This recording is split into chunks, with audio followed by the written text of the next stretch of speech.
Hi everyone, this is Mike Treen from Unite Union in Aotearoa, New Zealand.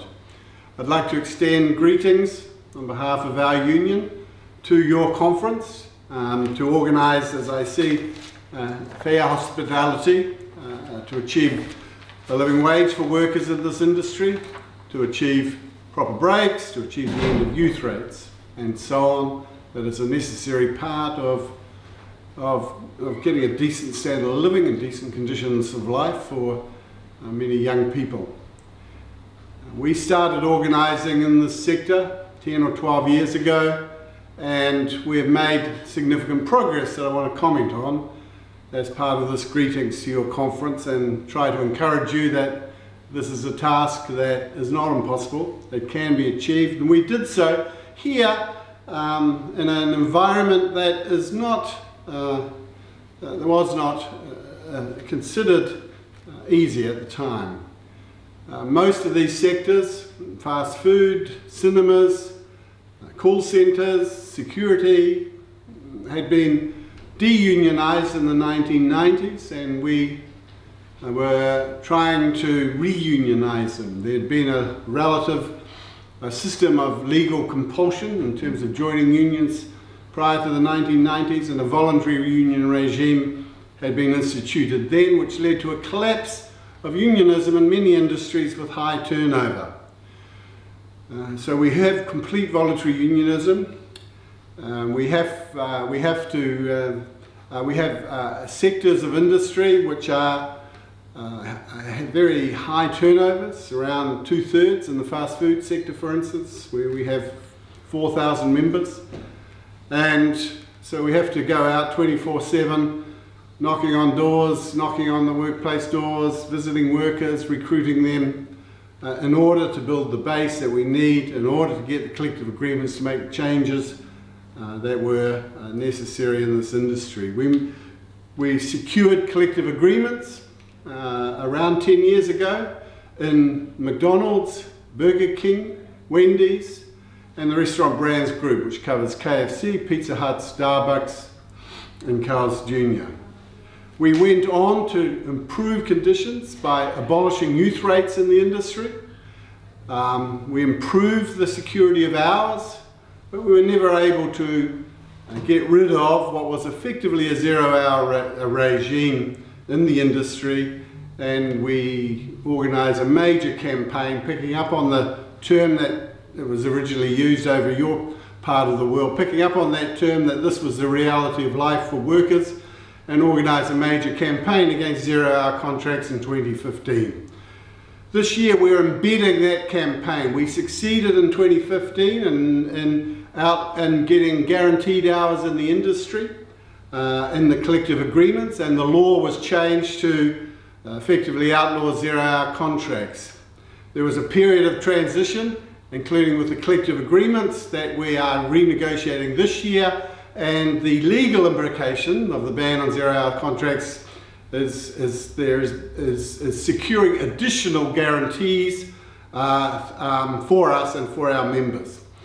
And so this year in the McDonald's agreement, which we are about to sign once I get the final document from the company, includes a number of steps that would have been considered, would have considered just a dream a decade ago.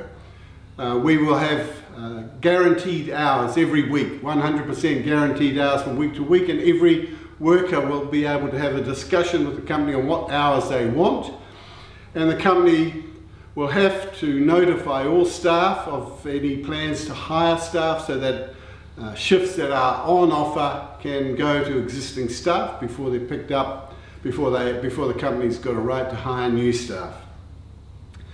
We have a commitment from the company to lift the minimum wage each year for the next 3 years by at least, or at least to do a pay increase that is above the minimum wage each year for the next 3 years. So it's the start rate will go to the minimum wage plus 10 cents each year. So at the end of 3 years, it'll be the minimum wage plus 30 cents. This is a significant step. The minimum wage we have been able to push up in this country as part of this campaign. When we were reunionising this sector, we were also running campaigns around boosting the minimum wage, including the union initiated a petition when the Labour government changed to a national government in 2008, where we got 200,000 signatures to continue to push for the minimum wage increases.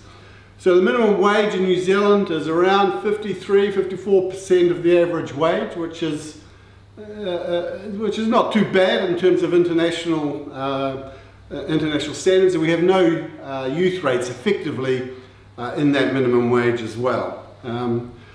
So this was a significant step forward for workers to be able to lift the minimum wage from when we started this campaign. It was around 30% of the average wage to now 50%.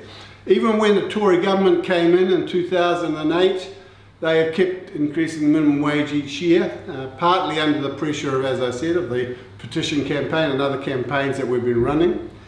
And so we're expecting that to continue. But we haven't been able to get these companies to introduce a start rate above the minimum wage. We were riding that minimum wage increase, but this time McDonald's for the first time committed that every increase will be 10 cents above the minimum wage each year, and over a 3-year term that'll mean 30 cents above, and all the rates above that will also increase. So then it's not a living wage for everyone, but the supervisors will at least be on the living wage in the industry as well. So we think that's a significant step forward. There are paid breaks. This is not a new thing, but may be of interest to you. Paid breaks of 3 hours is a 15-minute paid break for a 3-hour shift, a further 30-minute unpaid break for a 5-hour shift, and a second 15-minute paid break for a 7 hours or more shift for 7 hours or more. And there's also compensation if you miss that break of 15 minutes if you miss the paid break.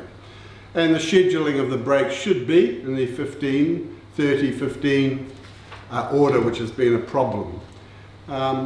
So we've made some significant advances. We're very proud of these achievements, and we're taking it out for a vote to our members. I'll give you one final little thing that'll probably surprise you. Every union member at McDonald's, and we have about 1,500 union members at McDonald's in this country, will be paid a union-only payment of between $200 and $300, of either $200 or $300. If they're a union member and they work 30 hours a week, they'll get $300. If they're a union member and work less than 30 hours a week, they'll get $200. This is what we call a pass-on payment.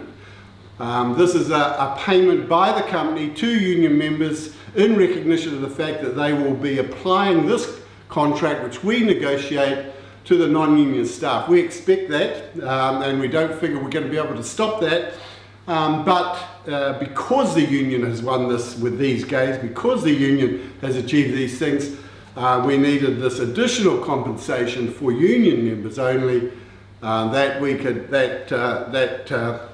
couldn't be passed on to the non-union staff. So I think probably the only place in the world where McDonald's is paying a special bonus to union members only, and we're very proud of that achievement, and we think that you'll be able to achieve many of the things that, as we have done. I see you going after youth rates, I see you going after a living wage, I see you trying to get proper breaks, I see all of those things in this campaign you're running. We started without all of those things 10 years ago. We got there at the end. I'm sure you will too. Kia ora, be strong.